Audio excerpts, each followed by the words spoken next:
And we're live. Hello, everybody, and today is February 27th. Woo! We have a lot of things coming at us today, some stuff that is fresh off the press. But first, before we get into all that nonsense, as you know, we are joined here by Anita, also known as Critical Mrs., Javion, and the Noir Enigma. I Don't just want perceive to me. kind of, what? Excuse me? Nothing. Fight me? That what it is? We're fighting? All right. But yes, you calm down, sir. You calm All down, hands on sir. deck. Lay down. Or gentle person, you calm down. You wait your turn.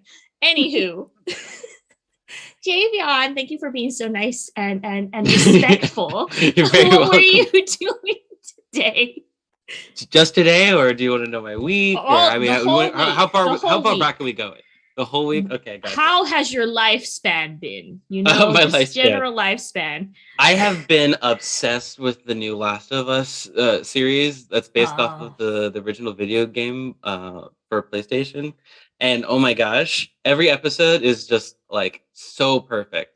I'm really excited for the next episode this Sunday because the first episode was all about like origins and learning about how everybody's getting together to fight this pandemic thing. And then the second episode was all these zombies and stuff. But now we're gonna get into like the personal relationships, and we're gonna get into all the bandits and all the terrible repercussions that aren't zombie related, that we love about like dystopian societies and stuff like that. I should mention that yes, I have played through all of the games several times, and I'm one of the few people who actually liked Last of Us Part Two, and I'm excited for a potential Part Three. So I was very very excited to watch the series, and I'm definitely going to be doing that this weekend too. ooh, that sounds exciting. The only problem I have with watching is having to subscribe to another subscription. I can't keep affording this. I'm poor. I can't keep getting you, Hulu you and just gotta Netflix and Crunchyroll and all of this other stuff. you just gotta ask somebody, as somebody who cares about you very deeply, if you can share their password. Ooh, here you go. Hey, passwords. Got that. Is it Peacock or is it HBO? HBO HBO. Max, yeah. HBO Max. Hey, you want to trade on passwords? I got Hulu and Disney Plus. You know, Nice. just saying. And now, but other than that, Noir, how have you been doing how has your lifespan been doing? How is How's my your existence? my Your existence? existence. Troubled generally is a great one word answer to that, but this week has been pretty okay. That's Uh, good. I I got new LARP gear, which is always fun. I'm going to a LARP in LA on February. And I've been cast in a new Star Trek show called Clear Skies Perseverance. So I've been binge watching everything Star Trek. Don't mind the That's smoke. It's just awesome. lighting an What? incense. That's Yep. crazy. All the binge watching. So, who's your Yeah. favorite so far, though? I guess if you since you've been watching all of Star Trek, who's your Oh, truest captain? Who is oh, the captain? that's easy. I have to try not to cuss when I say it. It's Benjamin J. M.F. and Cisco of Deep Space Nine. Deep Space Uh, Nine, nice. he doesn't play around. He doesn't play the games, and he will shoot you.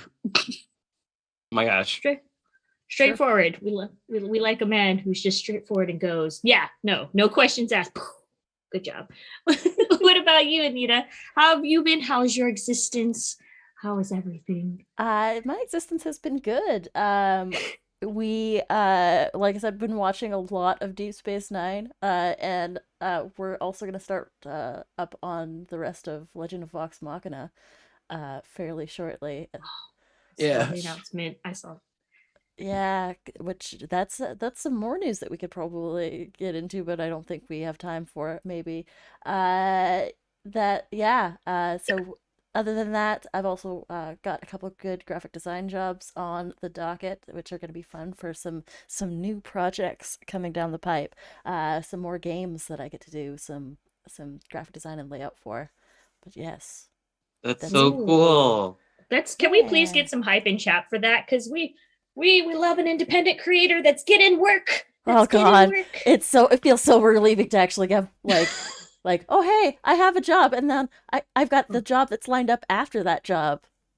Hey, freelance, that Yeah, freelance life. Freelance. Ooh, An- that freelance. We love it. Anita's being very modest here. Anita has designed dice, in fact, Whoa, for a game. Yeah, that's so so cool. the Code Warriors, one of the Kickstarter backing levels was a set of custom D8s for use and play with that game, which is actually on the shelf sort of behind Noir. We've got a set that came in the mail because Craig from Nerdburger was kind enough to send me a copy of the book and the dice that I designed so I can be proud and show them off.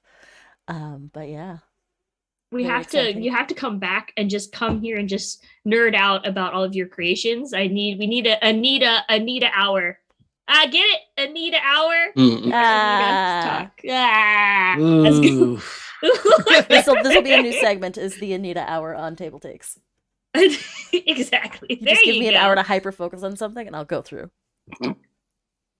Sounds like a good thing. But no, I'm glad to hear that everyone's on the up and up for the most Bonze, what part. about you? What you Yeah, been Oh, up for Bonza, to? me, how's your week been? my week is not like it's been actually pretty good. I got my sister was visiting over. We taught her how to play a lot of board games, which is good. And now I think I'm slowly hooking her into the fandom, into the gamedom. And I'm like, Mm. yes, learn how to play these things. The So we siren went song of played games dragging them now under the water. drag. So we played what is it called? Wingspan, of course, very good intro. Parks.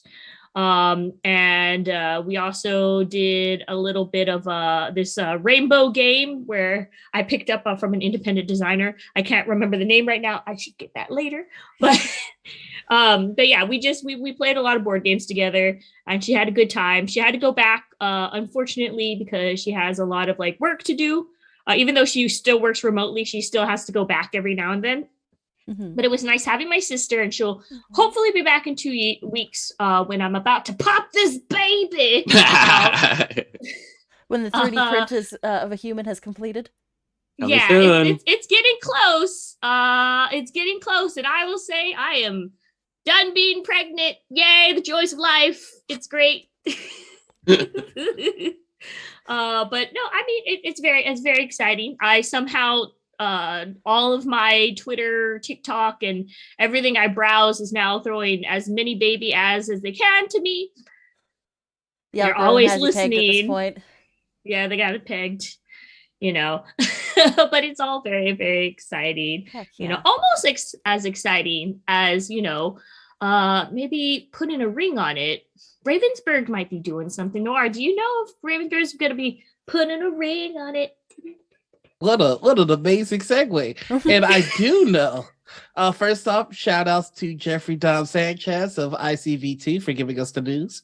Ravenburger announces the Lord of the Rings adventure book game.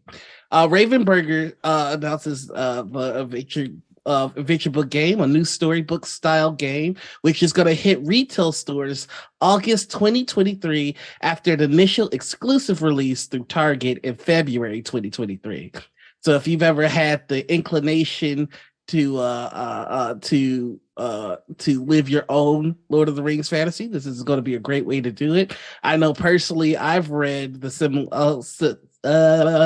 Silmarillion, Hobbit, and the Lord of the Rings series, and there have been a few times where I've read where I was like, I wouldn't have made that decision. Well, now I have the chance to flip to a different page and make a smarter decision.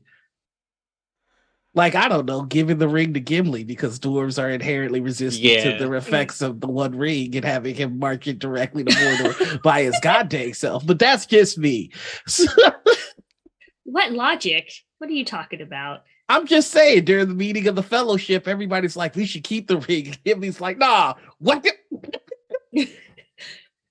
I like the gallery images for this article here. It really gives me that same sense of feeling that I got in some of the other storybook adventure games that I've played, where it looks like you are doing a lot of story, but you're also doing a lot of exploration. It's got minis on the board, so it's not all theater of the mind or anything like that. So a lot of content to come in the big box. I've been a fan of these story driven board games that have been coming out really recently, and I think it's like a cool tie-in for a lot of like storytelling, more narrative stuff for like people, like groups to get together with. Yeah. I love the way the miniatures look. I think they'd be fun to paint. They're a little small, but the unicolor of the minis is the one thing that I don't like, but they look spectacular, so they'd be real fun to paint. So Yeah. Yeah. And it doesn't look like it's going to be like super complicated or anything either. Yeah. Like, this is the kind of thing I feel like I could convince somebody to play just off of like one of these images. Oh yeah, no, it's a beautiful. There's some beautiful art, but how dare you? How dare you go against solid colored figurines? Okay? I like them. I like them. I like them. I like them. I like the orange one. I don't know if you Of course. can tell. On brand. I like the orange. The orange one is Gimli, I do believe. I think so. I will have to take another look. But no, that sounds awesome. Especially, hopefully, this means that if more people get into it, especially doing storybook style games, maybe if they see a lot of popularity in this, more and more will come out. Indeed. Yeah. Speaking about other games that are coming out from Asmodee, tile-based rummy game is coming out. Asmodee reveals this game called Setup. In Setup, players combine suits and numbers on tiles to earn points. This is a tile placement game where players build combinations of tiles in any direction, and they can even take stacks of tiles to disrupt other opponents' games. Game plans. It is a fast game with multiple game modes, and it's sure to be a hit with a rummy enthusiast.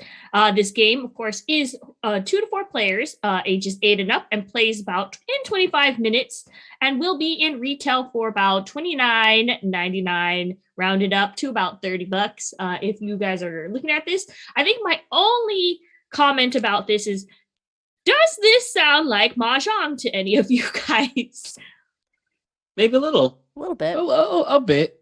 A bit. Like, there is different mechanics, but Mahjong is its own separate, like, rummy style kind of game with different suits. But I don't think there's as much like kind of what I like to call fudge techniques that you can do to other players. I like a game where you can fudge other players. Yeah. To put it colloquially. Well, it looks like there's do going to it? be multiple game modes involved, so it's not just going to have one style in the game to itself. You're going to be able to play it in different ways. So hopefully that makes it a little bit different than actual just rummy. Yeah, and what you do at your table is your own business. Anita, were you going to say something? Sorry. I was just going to say that, yeah, you could pick the different styles and you could pick the one that maybe you like better than the other ones, which might be something that isn't rummy or isn't that Mahjong style. Mahjong style. I don't know. Well, definitely sounding very villainous to me, I think, with that kind of way of thinking of choosing your own choice. What do you think, Noir? I've never really kind of been a fan of Mahjong or any such, like, I don't know. This I like more narrative based games. I'm just not a board game guy. I like okay. It's okay. That's all right. All right. It's all right. It's okay. You're more of a comic book person anyways. You like to marvel at things. I do like to marvel at things. And in fact, I've often find myself marveling at Marvel villains. And what a topical change here. Because first, let's give a shout out to Chase Carter over at Dicebreaker, who's breaking that Marvel villainous adds Dr. Octopus, Titania, and Kang the Conqueror to the board game baddie lineup. So yeah, Marvel Villainous is an MCU specific version of the popular Disney Villainous competitive board game. They've already sold over 3 million units. Oh my god. And this is a game where players take the role of comic book antagonists, thwarting their arch rivals and scheming. They're scheming towards the first evildoer to see the master plan come to fruition.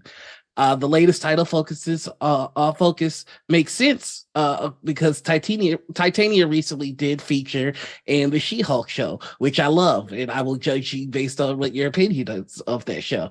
And also, King the Conqueror is going to play a major role in the upcoming film Ant-Man Ant-Man and the Wasp in Quantumania, where he thoroughly stomps Ant-Man. And Otto Octavius is just the timeless villain all the way around, even though I do have a preference towards Olivia Octopus, as seen in Across the Spider-Verse. But yeah, I want her in this game. But yeah, I'm very excited for them to be adding more MCU villains. I hope that this prompts them to kind of show a little bit more love towards MCU villains and how they're written, because as amazing as the MCU has been, there have been a number of lackluster villains. I'm looking at you, Dark Elves. So yeah, no, I'm very excited for this. What do you guys think, though?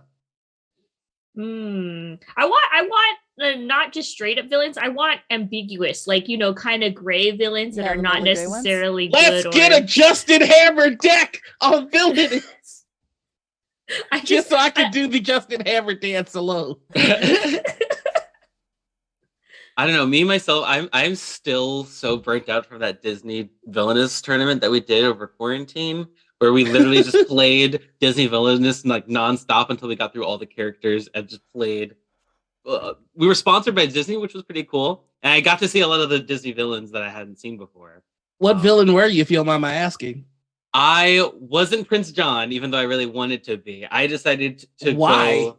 Well, because somebody else had already taken it, and it was definitely the right choice because Ruel actually chose them and ran away with it. But no, I was. Oh God, I can't even remember who I was. I remember I needed like special items. I can't remember at all. Listen, it was so long ago. If I'm playing just the regular straight up Disney one, I'll call it Jafar. Jafar Ursula. Is that guy. Oh, Bonza, you'd be Ursula? Yeah. Oh, sorry. No, go ahead. I'd be Mother Gothel. Oh, Mother Gothel. But yeah. What Noir, sorry, I didn't mean to interrupt you. Oh no, I was just saying I call Jafar. Like this is me claiming Jafar in every game of Villainous that we play. I totally just remembered. I was Yzma. And I was like Kronk and everybody. That would be my second choice. That would be my second. Great. Purely because she was my favorite, not because I wanted to win. I definitely didn't win. I think I lost almost every one of my matches. I just love doing Yzma's voice. Yzma needs more love. Like she really does need more love. Because she just really wanted to fix the countries. Really wanted. Same thing with Jafar. She wanted to fix the country. Ursula also wanted to fix the Sea Kingdom. We just wanted. And then Grandma Gothel just wanted to have her own slice of pie. Mother Gothel just wanted to be young forever. Like, what's wrong with that? Listen, I could talk about some thoughts about Jafar, but that would take forever. We don't have enough time in this timeline. No, we don't. We don't have enough time. I think we need to put a little twist on it and give it to Javion. Hey, all right. Jumping right into another new board game. It's called Timeline Twist. If that sounds familiar to you in any way, it's because it is part of the series of Timeline games.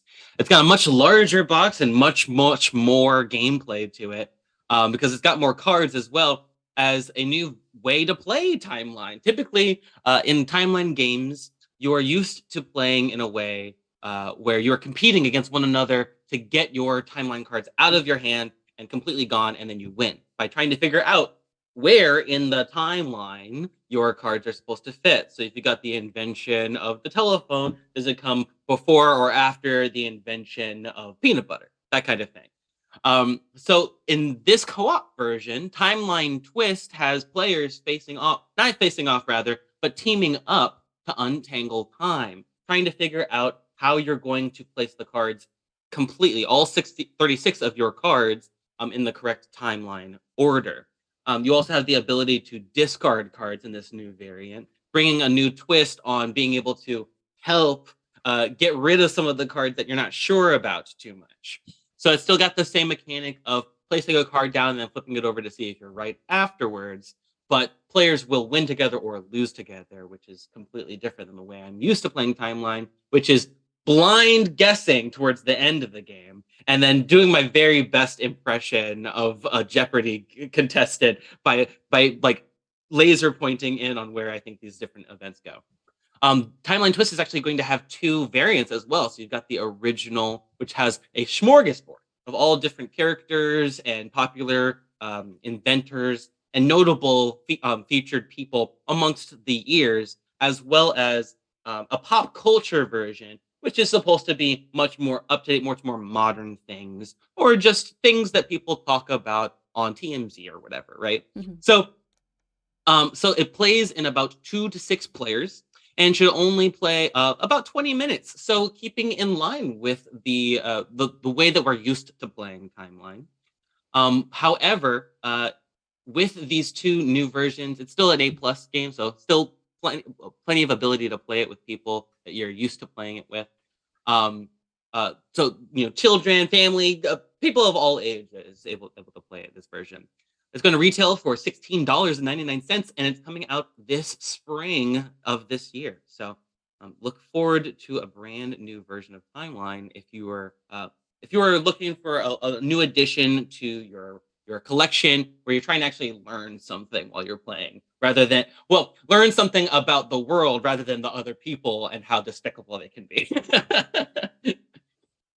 I know No. from personal experience playing game night with all of you. I've learned so much about you. I'm looking at you, Noir. Oh, but yes, it's I earned that. Fair. no, we just know that if it's a trivia game, we all need to be on Noir's team. But Yeah, if it has basically. anything to do with board games, just like Javion is our team captain. The one thing I know about. Ace in the hole, easily. Easy. Board games or math. You can call on me. Oh, his math. Oh, I'll be there to go, woo, carry me. There you go. That's how it is. But no, I feel like, yeah, we like, does sound cool. Learn a little bit about a timeline, get a little bit more brain smart. We all like to do that. And you know what? I think to help our brains get more like, in focus and battling with stuff, we need to just take times to, just maybe start a hobby like painting or something. Anita, what do you think? With that wonderful segue, there's actually a BattleTech paint starter coming soon. Catalyst Game Labs and Army Painter have unveiled a BattleTech paint starter. This one again comes from our friend Jeffrey Dom Sanchez at ICV2. There is a new kit with selections of a quick selection of Army Painter speed paints that allows the players to apply colors quickly to their mechs. They fit a color scheme for house mechs, but paint can also accommodate other different mechs as well. It includes brush on primer, speed paints, a metallic paint, 3 standard war paints, and a starter brush, retailing for $44.99. This one, I absolutely love this because I don't know if about the rest of you, but I have a tendency to collect minis and then never paint them. This one takes all that guesswork because a lot of times it's choice paralysis, right? You've got so many paints to choose from and you don't know exactly how or what color scheme you want to go with for this. So this takes all that guesswork out for you. It's got it all in one. It's all set up and ready to go. That's something that's very, very exciting to me. And the price point's pretty decent too for what you get. Because I know that Army Painter kits usually start at about $30 to $40, depending on how many you want to get. And to get that with the minis and with the primer and a brush, that's a good deal. That is a really good deal. This is like the give them a little taste and then fall into the that's hobby, exactly what this realize, is. This is the introduction. The introduction. Then you're like, I can't really see it. Let me get that magnifier light with the glass so I can zoom in more, and then get that fine tip brush. And then maybe these minis aren't exactly what you're looking for, so you look online and you find STL files and you figure, well, I might as well get a 3D printer while I'm at it. No, I think this is a great deal. Just put me on blast. And then you have 2 3D printers printing a giant paladin helmet. I feel like this is hitting close to a home somewhere. I don't know. There's a little owl barrel that's on his desk right now. That's pretty cute. Ooh, show. Oh, Nice. Wait, it doesn't turn into a Bakugan, does it? Because if it doesn't, then I'm just not interested. It does not. We haven't figured that. We haven't figured that ability out yet, but we're working on it. Soon. That's coming down the pipe. You could cast that in some resin and put it in like a D20 or something. Ooh, that's a good idea. It should turn into. Oh crap! Oh no! Now I need to There get a you pressure go. pot. Yeah, this is the rabbit hole that Pressure you go down pot. when you buy something like this. Well, I'll start looking at resin 3D printers. No, it sounds very exciting. And if you guys are into all of this kind of stuff and painting, go ahead and get that BattleTech paint started. I know somebody, oh yeah, there's Cranston coming in with BattleTech. I know for certain. Yes, all the paint.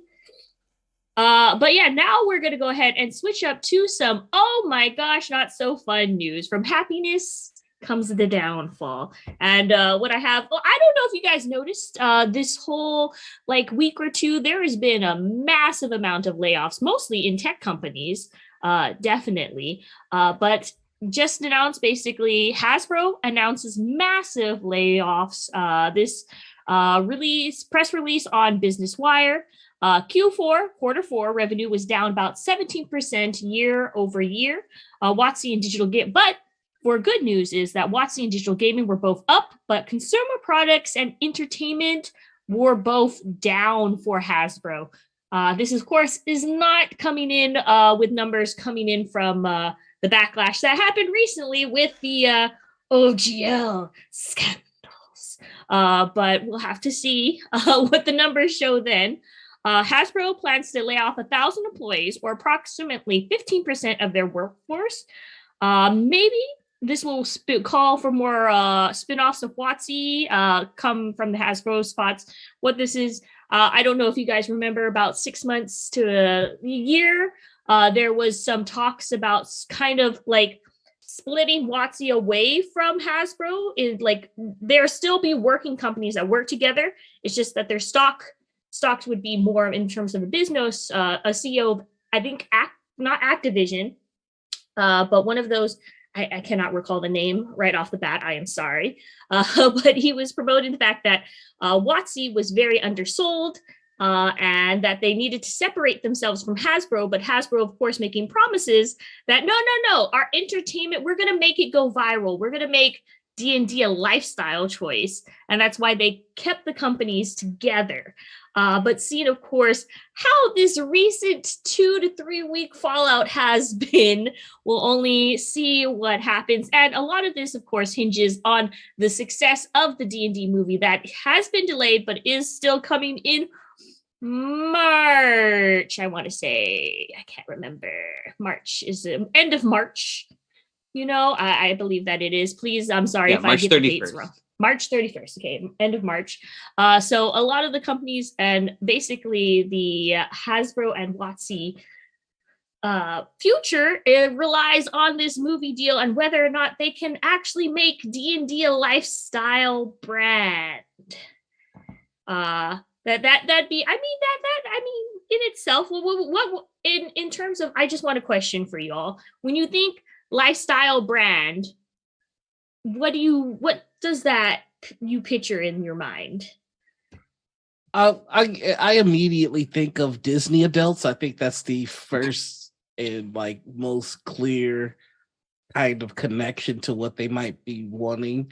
Which are, you know, Disney adult has some connotations to it. Some people kind of use it as an insult. Some people, you know, claim the name, but it's just people whose entire aspect kind of whose entire personality kind of revolve around one aspect of their hobbies. Like they'll take monthly trips to Disney.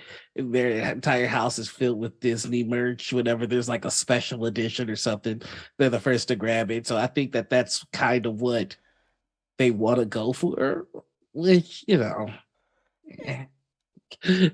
I would wager to say that I think D&D is definitely already a lifestyle brand. It is. I mean, I think it captures.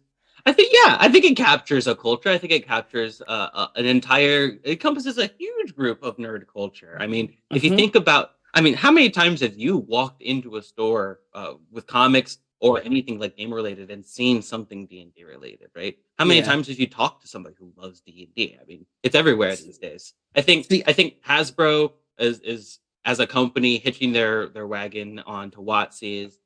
I don't know if anybody really expected them to just like zoom off to the moon and then just like no problems from here on out. But I mean, this is just more evidence of that. I mean, I, massive layoffs. I think the difference is that WotC, or that Wizards of the Coast and Hasbro might have realized that D&D already is a lifestyle brand, but how do we monetize that? I think Right, is the key exactly. thing, because there was plenty of indie and small time creators that were making things like custom made resin dice or like beautiful game master screens like woodworks, that sort of thing.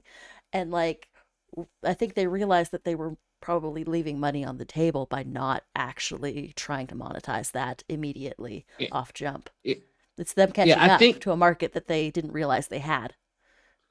I think the core difference between like a Disney adult and like what we're describing is that a Disney adult is going to make sure that everything they get is branded Disney. So it's like they're not also getting DreamWorks stuff.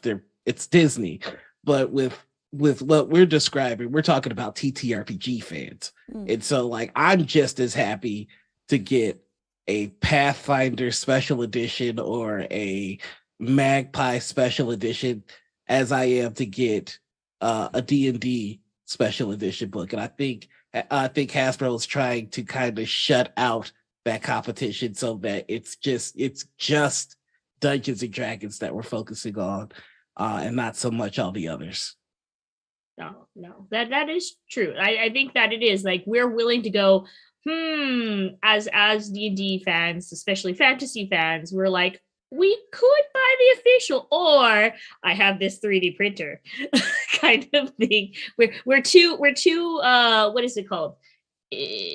Inventive for name brand purchases, but my heart still does go out for those 1,000 employees that are unfortunately going to be laid off this coming like basically year or month, and I do hope they land on their feet and not on their cranium, right, Javion? Yeah, Cranium. Sounds like a board game. Maybe. Hey, I just remembered. Hasbro and Funko have teamed up to bring back a classic board game that goes by the name of Cranium. You might remember it. You know that old game that's been collecting dust on your grandparents' board game shelf for like 10 or 15 years before you decided to finally toss it in the 10 or 15. That's maybe too much, but yeah, toss it in the bin and donate it to Goodwill, and now it's just collecting dust there instead. Well, guess what? Time to dust off the old Cranium with a new version, completely new version. Cranium was released back in 1988 by Cranium, the board game company. Now, for you folks over there in Chicago, you probably didn't know this, but all of the offices in Seattle that they had were actually shut down back in 2009 when they transitioned the party game into Hasbro proper. Hasbro, I'm sure you're all aware, not in the habit of creating fantastical new board games. No, no, they're much more in the business of bringing their old IPs, bringing things and classics that we all know and love up to date with new versions. I mean, how many Monopoly versions can you count? I'm sure I could name 40, and that's probably just from guessing alone. Sorry, I forgot to mention that this was Javion's soapbox segment, and I'm going to come down for just a second to tell you about all the new changes that they're bringing to the new Cranium board game. So this isn't going to change anything radical, right? It's just going to have 800 new questions, which is a lot. But it's also going to have a ton of the classic activities that you remember from playing Cranium back in the day. So you'll be messing around with clay and molding it into different shapes and forms so that you can try to convey something to your teammates. There's going to be mind bending puzzles like picture puzzles or word scrambles, or you might just end up acting something out in charade style or humming the tune to a song you're trying to get people to recognize for you. Here's a direct quote from Deirdre Cross, the general manager of Funko Games, in reaction to the deal's announcement. The game's enduring popularity is a testament to its creative design, easy-to-learn appeal, and the fun it's provided to millions of players during its first 25 years. Well, here's to another 25 years, not only of Cranium, but for all the Hasbro games that we have come to know as classics in our local board game stores. I don't know if y'all have played Cranium before, but let me tell you, it is exactly what you think it is. It's a game all about who's smarter, who's better at acting, who's better at coming up with creative solutions to getting people to guess things. And it's truly one of the harder games to put on the table and then suggest to people when it comes to all the classics, just because it's not one of those roll the dice and see what happens kind of things. You really got to use your noggin one of these. Have y'all played Cranium before? I have. A long time ago, I used to have very Right? competitive cranium tournaments with my family. Um, my my brother and my sister-in-law used to. It got heated. It got very heated. I bet. Yeah, we played some trivia games on game night before. Nothing as wacky or mini game style as Cranium, but that actually brings me to just a small little teaser announcement for you folks. We have a very exciting episode of Game Night coming in just a few weeks. So keep your eyes peeled for it. But there are going to be some high stakes, let me tell you that. So if you liked our series of game nights in the past previous weeks, where we've been playing Geek Out or Actually, or just all around testing how much Noir and Marcus know about all of the sci-fi and comics, or how much Bonsai and I know about board games in general, then definitely keep an eye out for that coming up. But anyway, Cranium, the 25th anniversary edition, Funko is going to add also design and release refreshed versions of other classic Cranium games as well. So if you want more Cranium, more versions of Cranium, they are going to be doing so, as well as releasing a new original children's game based on the IP, maybe teaching Hasbro a lesson. All right. And, well, there you go. Look forward to seeing the 25th anniversary edition of Cranium in markets coming soon. Yes. Oh, very, very exciting. Maybe we should even play a game, this special edition Cranium on Gen Con one of these days. Hear us out, Cranium. If you want to give us a free copy, we'll take Actually, it. maybe multiple free copies, just so everybody has Just a their couple. Just so everyone, yeah, just a couple. Well, you know what? I have. Oh, wait, bing, my banana phone is ringing, and they say there's it's a banana phone. No. There's some more on the Watsy Watch news. Anita, can you fill us in on the? Thank you. Welcome to Watsy Watch Week 3. I'm your host, Anita. There is continuing OGL fallout, and this has been updated as recently as just before we went live. So there's the Paizo Twitter thread, the D&D Beyond Twitter thread, and even news that D&D Beyond has scrapped their plans for the OGL. Things are starting to finally slow down with the OG revocation fallout, but the impact is still being felt. One of the common suggestions for folks who are upset at Watsy's actions were that they were trying to out Pathfinder 2E, and that suggestion seems to have been had a major effect. Paizo announced this week the latest print run of Pathfinder 2 second edition core rulebook, which is intended to last another 8 months of sales, sold out in just 2 weeks as a result of this. Paizo has already ordered another print run of their core rulebook, but that's not expected to arrive till mid-April. It is sold out everywhere in print and in game stores. That is how feral folks have gone for Pathfinder as a replacement to 5th edition. On WotC's end, the OGL 1.2 survey has been out week. They actually did an update where they received, in fact, over 15,000 responses.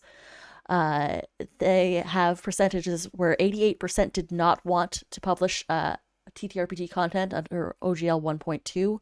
90% would have to change some aspect of their business to accommodate it. They would be dissatisfied with deauthorizing it. These are all very vocal majorities in these surveys. 62% would be satisfied with including an SRD content and Creative Commons, but the majority of those are dissatisfied to and they would ask for more SRD content. So they said that it was not enough for you to make these things specifically Creative Commons licensed. You need to do more for us. It's very interesting, but as a result, WotC has backed down and has said that there is no deauthorization for the OGL 1.0A. The entire system reference document for D&D 5.1 goes into Creative Commons, and the SRD of 5.1, they're making it irrevocable Creative Commons license, and they're getting it hosted to a more convenient place next week. And they have also abandoned all their previous stated intentions with virtual tabletop. So any of the animation rules where you couldn't have animated spell effects because it was too close to video games, they've completely put the kibosh on that. It is again week 3 of WotC Watch. We have only yet to see what week 4 will bring from here. What do y'all think about this? This is big news, and this is big breaking news that just happened. Shout out to Linda Kodega, who has been championing this whole thing. It has been February, and Linda has been publishing piece after piece of just fantastic journalism work. I love that everybody is kind of looking towards other systems. That's very exciting to me. As somebody that has been interested in Pathfinder, the fact that they can't keep books in stocks has me real super jazzed. Love what I'm hearing coming out of WotC, especially because the VTT thing, as I mentioned last week, was absolutely ridiculous. I think this is the way to go. I think this is what everybody wanted in the first place. And, they've lost a lot of goodwill. It's like somebody coming to your door going, "Can I rob you yet? Can I rob you yet?" And every time we open the door, it's like, "No, you can't rob me." And then they finally go, "All right, we don't want to rob you anymore." And it's like, "Well, thank you, but this is the Land Shark sketch from SNL. It feels like Land Shark. I feel like I'm going nuts here. Every week, I'm like, it felt like, well, for a while there, every week, like WotC was like, how can we stab you in a way that you guys won't mind? It was like, why do you want to stab us so bad? So like, they're doing the right thing here. I just think that this is a first step after having lost a lot of goodwill, and they've got some making up to do because listen, nobody eagerly buys a book to not use it. And I think that if even half of the people that have bought Pathfinder books switch to Pathfinder, that's a problem, and that's a problem that didn't need to happen. Wizards made this happen. This is their second time boosting Pathfinder, so but that's my thoughts. I'm curious about what you'll think about all of the content that has been already impacted, like sort of tainted by this, because all of the third-party stuff that people had ideas for that they were working on for a long time, and they just get hit with this news, and the crowdfunding campaigns and stuff has slowed down a lot. That's the thing is, I think WotC, and as Linda pointed out in that op-ed that was posted the other day, WotC, a lot of people have lost a lot of faith in Wizards of the Coast. A lot of faith has been lost, and there's going to have to be a lot of hard work done to get it back. Mm-hmm. And there's still companies out there who have products that are 5e based, 5e compatible, and that stuff is still sitting on the shelves. That stuff has already been printed, and people want to see their products, get played with their community. It's not to say that stuff's not completely gone and you can't use it anymore, but I mean, it's definitely slowing. Yeah. I mean, and I think you're on a brilliant point here because Kobo Press is making Black Flag. They're making their own system. happening. MCMA are making their own system. Like all these publishers that are just like, oh no, we're doing our own thing. Like, not only is that new competition, but you have to consider they're not gonna be making 5th edition stuff anymore, or it's going to be cut Limited. down. Yeah, a lot of quite that a bit. A lot of that those supplements that people were working on are now going to be like that thing that was also, it wasn't necessarily bringing WotC extra money, but it was bringing them extra attention. And I think that's important to note, is that the 5th edition supplements might not have been bringing them money, but they were helping boost their brand. Right, right. And we're gonna have to bad. watch really closely to sales reports and how the trends are in the just this year alone, how it's impacted, to see if people now have more obligation to find WotC's official content and use that stuff, knowing that it's not as likely to get revoked, knowing that they could just do this at any point. I mean, I think the scariest thing for Wizards right now is they've introduced at least 2 major competitors, which is Kobo Press's Black Flag and whatever MCMA are making.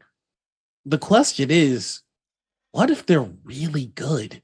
I don't know. That's good for us. That's good for us. Good for us. Yeah. I mean, and you got to think about it. These are guys that have been making 5th edition content and thriving on it. So they're clearly good designers, and they're making less stuff for your game and now devoting all of that effort into making their own stuff. Which means that for every idea that they've had that they were just like, well, this can't work in 5th edition. Now they have more freedom. So you've got really good developers that they're building from scratch and the freedom to do whatever they want. I think the next couple of years is going to be real interesting. It's going to be a revolution in terms of creativity, I think.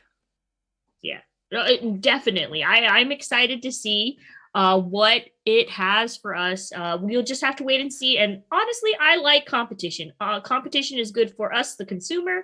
And the more different stuff that we can get out there, especially different playing styles, different ways to introduce the fandom to other people, and different flavors. I like flavors in this.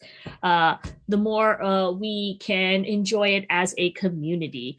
Speaking about community, we do have some unfortunate news. Anita, can you please tell us about a soul we lost in our own board gaming community? Yes, unfortunately, there's some news coming from Matt Jarvis at Dicebreaker that board game designer Serge Lachette has passed away. Best known for his work on Shadows over Camelot, as well as Nidavellir. It was unexpected. Has passed away due to an unexpected serious illness. Our thoughts obviously go out to his family, and Best Known Designs came in collaboration with other French tabletop designers. Obviously, Shadows over Camelot, which was co-designed with Bruno Cathala. 1995's Mystery of the Abbey, created with Bruno Feduti. Shadows of Camelot did win a special prize for Best Fantasy Game at the prestigious Spiel des Jahres German Board Game Awards at 2006, and was nominated for Game of the Year at the eminent French As d'Or Awards.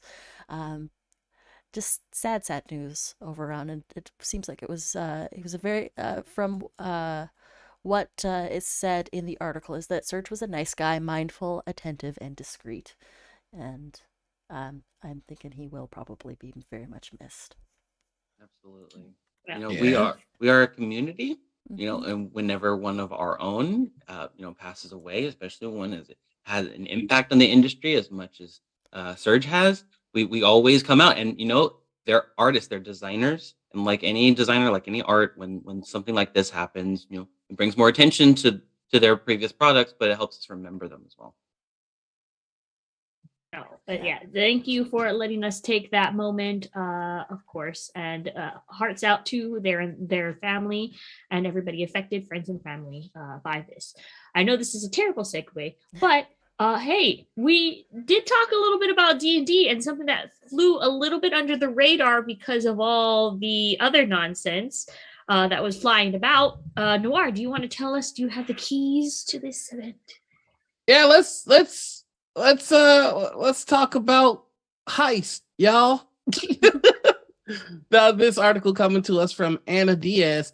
D&D's next anthology, Keys from the Golden Vault, uh, were announced this week, pretty quietly because of all the OGL stuff one could presume. But Hasbro and Wizards of the Coast revealed the first details of the new anthology for D&D. Of course, as mentioned, the book's called Keys from the Golden Vault, and that's going to send players on a series of intricate heists. The book hits retail on February 21st. On a website intended to serve independent retailers, Wizards describes the anthology as 13 short standalone D&D adventures designed for characters level 1 through 11. The Dungeon Master can run each individual as a one-shot or can connect them to make a much larger campaign. They can also take place in any location. The book will include maps to help players plan heists and features advice for running the non-traditional campaigns. I think this is very exciting. If I'm Wizards PR, I'm claiming that this was announced so quietly to fit with the heist theme. You have to be paying attention. But I do love a good heist adventure. I think that that's a genre that we should play with a little bit more in fantasy. And so I'm very excited to see it. And more than anything, I'm excited that it is able to be used in any world. So I think that this is great for home brewers who just want to pop an interesting change of pace in their game. Oh no, thank you so much for giving us all that news and that very for everyone just laying down. You guys, we did a good job with the news today. I appreciate. There's a lot of it to get through. There is a lot of it to get through, but hey, stick around because we got bundles with Javion. Come on, tell us what's going on. I absolutely will. Thank you for that bonsai. Today's bundle comes to us from Humble Bundle, an interesting departure from our typical bundle of the week. Humble Bundle is giving us new RPG Worlds by Kobold Press and Friend. Discover vast realms of role-playing. Are you looking for new worlds to explore in your next tabletop role-playing campaign? Embark on countless adventures with this bundle from a fellowship of TTRPG creators and publishers. You might recognize several of them, like Kobold Press and their Southlands campaign setting for 5e. Or perhaps you would rather slink through the grimy shadows of the Blight, the sorcerer's city from Frog God Games' Lost Lands. Or you could possibly get Nord Games' Ultimate Bestiary, Necrotic Gnomes' Old School Essentials, and many, many more. With help and support, Comic Book Legal Defense Fund with your purchase. You could pay $5 or more, and over 9,000 bundles have been sold to date. With this bundle, as always, you get DRM-free PDFs, so you never have to worry about playing these on your favorite virtual tabletop of choice. It's an $887 value where you can pay what you want and collect so many different campaign settings, 5e adaptations, or just new monsters and inspiration for your table. The offer ends in 14 days, 20 hours, and 6 minutes, so don't miss your chance to pick up on new RPG worlds your players are sure to love.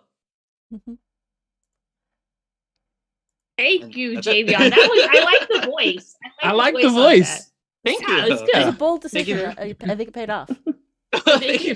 You guys are very kind. I appreciate it. It's okay. Enough of that praise. Now it's just about Crowdfunder Court is now into session, and I'm after we praise Javion, I'm kicking him off and saying I'm going to present a crowdfunder for you all today. Stage Top, the 3D printed gaming table. With 7 days left, it ends Friday, February 3rd. Basically, it is a a file, or you're paying for a file if you have a 3D printer and you're like, man, I really wish I could print my own table that can just go on top, easy, modular, vernacular. But yes, it's a modular gaming table for only $48, kind of, because you're just buying the plans for it. Stage Top is a 3D printed file to print and assemble your own modular gaming table. It's actually not so much as a table as a tabletop, since it's designed to be put on top of an existing table, or a very, like, if you want it low to the ground, and if you're one of those people that are like, I like the tatami lifestyle, low down tables. The tabletop is composed of a bunch of smaller pieces, all designed for a medium-sized 3D printer, and they are joined together by other 3D printed components. The whole thing breaks down easily and is designed to fit in a typical Kallax shelf. Apparently, everybody knows that only gamers want to buy things is from IKEA, and Kallax is the only brand that we want to buy, which is very true. It fits the board game so well. It fits it so well. It's so hard not to. But yeah, if you have already 3D printers already and just wanted to have your own modular gaming table that you can put on top, they actually, some of the things are pretty cool. They have different textures for different texture tables. You can get a grid map. And you can get wood textures on there that you can paint and do all kinds of whatnot. If you have rainbow filament, make a gosh darn rainbow table if you want. I support rainbow tables. But yes, 7 days left, and Stage Top, the 3D printed gaming table. Yay. Javion, your turn. Now you can go back on your box. Go back on your box. Do it. Great. Back up I go. Hold on. Okay, so you play D&D. Perhaps you've played lots of D&D adaptations or compatible systems, campaign settings, what have you. Perhaps you've run across a very cute D&D 5e compatible system, Pugmire. Well, guess what? They're making their own system. They're following in the footsteps of all of their forebears before them. Realms of Pugmire, the tabletop RPG, is a Kickstarter that ends in 26 days. It's got streamlined fantasy rules and a system with evocative settings, and they're both family-friendly and deep enough to create compelling stories. Play in a world of anthropomorphic dogs who have inherited the world, building the kingdom of Pugmire untold centuries after the ages of man are over. There are lots of artifacts and relics left behind from their past, and you must uncover them, dig them up, and remember, be a good dog. Protect your home. Be loyal to those who are true, because these are the words of the Code of Man. It is the cutest thing I've ever seen. I absolutely loved when it was 5e related, and I think it is absolutely worth giving them a shot to impress you and become your table's favorite new tabletop RPG. You can back at all different levels with all manner of stretch goals they've hit. They've already pledged their goal of $30,000, but they've got plenty of time to go. 26 days. Don't miss out on this excellent crowdfunder. Oh, thank you. Yes. Of course, if you don't say yes to dogs, what is wrong with your soul? That's all I'm going to say to add to that. Always say yes to dogs. Always say yes to dog and furry creatures, okay? You're a little biased. I need I pets. don't even know if is that Boomer in the background? No, Boomer's off somewhere. No, Boomer was barking earlier. He's gone. Those are just stuffed animals, which are equally acceptable. But you know what that means? With our Kickstarter ending, that was it for a Table Takes today. But wait. Don't go. Shh, don't go. Because we still have coming up right after this, we are going to be messing around with virtual tabletop, and somehow Noir is going to wrangle us all to play Betrayal on House on Haunted Hill. Betrayal at Haunted House on Haunted Hill on Tabletop Simulator. He has already disabled flipping the table. I know, because we tried it out, and I was looking at us like, no! I can't flip the table. He took it away. He took it away on a setting, or they took it away on their settings. But yes, join us in another 30 minutes for that. And then, of course, right after at 5 p.m. Pacific Standard Time, join us for Joyful Gaming around Sarah's table. Sarah Moore and friends are going to be dead after dinner. Yeah, so all of the exciting things. And then, of course, hey, we have a lot more than just our Friday shows and Sunday shows on here. We also have a whole slew of shows. Mondays, of course, starting all of these times are on the West Coast. Best Coast, fight me. No, no, no, no, no. I like to feel Absolutely outnumbered. We got Marcus in the not. background. But yes, these are all specific time or Pacific times. So 4 p.m. board games with the Brothers Mirth. Wednesday at 6 p.m. Actor Roki. All the next RPG sessions. Thursday we got Blood on the Clock Tower. That last week, Javion and I just played, and we were very, very good at it. Probably should have shared more information, but it was still a fun game to play. Also, 4 p.m., roll with Rem Alternus. Interviews, of course, with creators, developers, and Shadowrun. And then, of course, join us back here on Fridays, starting at 2 for more table takes. And then TableTakes game night right after, and Sarah's table. Fridays are just the one where we're like, hey, like a donut, have all the donuts. But of course, thank you to you, the viewers, and of course, seeing Anita, your lovely face, along with Noir and Javion. I love seeing your faces. It brings me joy and cleansing all the way through. And then remember, if you miss any of our programming, you can check out our VODs here on Twitch or on YouTube 24 hours later. Don't forget to just follow Gen Con TV here for more of the best 4 days of gaming all year round. So yes, we'll be back right in a second. So if you guys just chill, how about we got 30 minutes, get a water break, hydrate because you haven't been hydrating. You should hydrate. And be beautiful, be awesome, and just have an okay day. Bye, friends. Bye.